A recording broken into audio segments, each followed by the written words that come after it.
In the story of the Bible, there are two realms: the earth, where we live, and the heavens, where God lives. And we've been talking about the spiritual beings, the Elohim, the divine council, angels and cherubim, the Satan and demons. And the last character we want to focus on is humanity.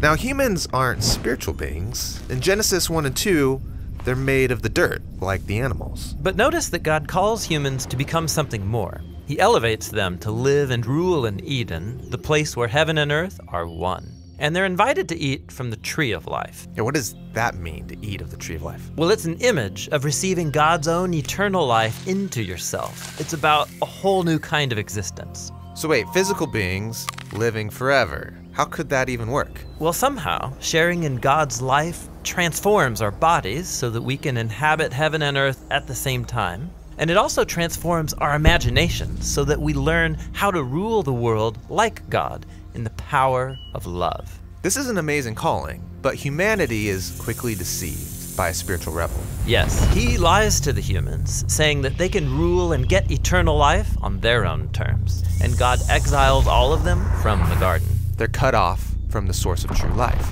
Evil and death now have power over us, and we live in a world of fear, self-preservation, and violence. But God promises that one day a human will come to defeat evil and death at their source, and to open up a new way to a reunited heaven and earth. And this promise reaches its fulfillment in Jesus. Right, when we're introduced to Jesus, he's a human, but he's also way more. Yeah, we're told that in Jesus, God and humanity have become one, so that he can restore the rest of humanity to its lost calling. And Jesus was tested by that same deceptive spiritual being, not in a garden, but out in the wilderness. Yeah, it tells Jesus the same lie. You could rule the whole world right now if you come under my authority and do things my way. But Jesus knew that that lie leads to death, so he rejected it and was victorious over the spiritual power of evil. And so then Jesus started announcing that God's heavenly rule was arriving here on earth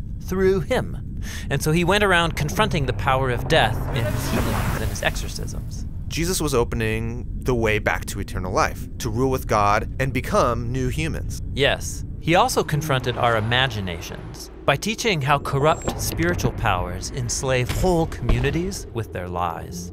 Lies like, my tribe is superior to your tribe. But Jesus said every human is an image of God. Or the lie that power comes through force. While Jesus taught that real power requires sacrifice and generosity. Or the lie that peace comes through violence. While he said that true peace comes through self-giving love. This is a new kind of humanity. Yeah, a humanity transformed by God's life and his love. And Jesus didn't just talk about these ideals, he lived them out.